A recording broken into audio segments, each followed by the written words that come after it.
Hello guys, ఈరోజు మీ ముందుకు ఒక డిఫరెంట్ రెసిపీతో వచ్చేసాను అనమాట. అదేంటో తెలుసా? బొరుగులు. మేము బొరుగులు అంటాం దీన్ని. మీరేమంటారో కామెంట్ చేయండి. ఒక్కొక్క దగ్గర ఒక్కొక్క అంట అనుకుంటా దీన్ని.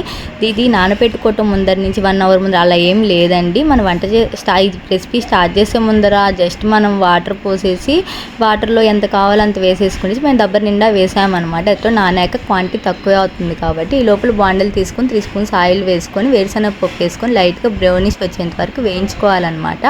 అది ఈ లోపల దబ్బర్లో ఉంది కదా, సో అది కొంచెం ఈ లోపల నానుతుంది అనమాట. మరీ ఎక్కువ నానక్కర్లేదు. ఈ లోపల మనం ఆవాలు, జీలకర్ర, మినపప్పు, పచ్చెనగపప్పు వేయించుకొని లైట్గా వేయించుకుంటాం అన్నమాట. ఈ రెసిపీ ఎంతమందికి తెలుసో నాకు కామెంట్ చేయండి. నా ఫేవరెట్ రెసిపీ అనమాట ఇది. సో ఇప్పుడు ఎండుమిరపకాయలు వేస్తున్నాం అనమాట. మేము ఇది ఎండుమిరపకాయలు అయినా వేసుకోవచ్చు, పచ్చిమిర్చి అయినా వేసుకోవచ్చు అండి, మీ ఇష్టం. అసలు ఏది అక్కర్లేదు. డైరెక్ట్గా కారప్పొడి వేసుకుంటాం రెసిపీ అప్పుడన్నా, అది కూడా వేయచ్చు అనమాట. ఇవన్నీ కొంచెం వేయాక ఆనియన్ వేసుకొని లైట్గా వేయించుకోవాలన్నమాట. ఆనియన్లోనే మనం తగినంత ఉప్పు, పసుపు వేసుకొని ఆనియన్స్ కొంచెం బ్రౌనిష్ వచ్చేంత వరకు వేయించుకోవాలన్నమాట.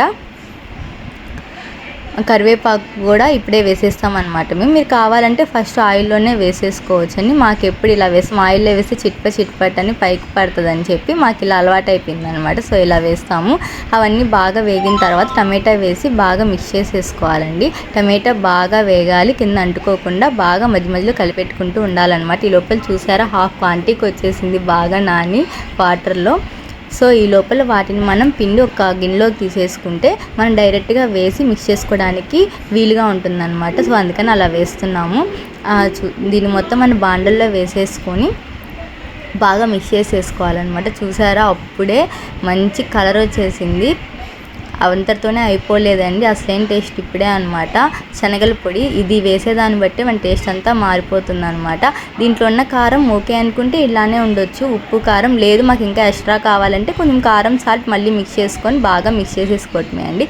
సూపర్ ఉంటుంది అనమాట. టేస్ట్ చాలా తొందరగా అయిపోతుంది. కొత్తిమీర వేసుకొని గార్నిష్ చేసేసుకుంటే ఇక్కడితో అయిపోయినట్టే.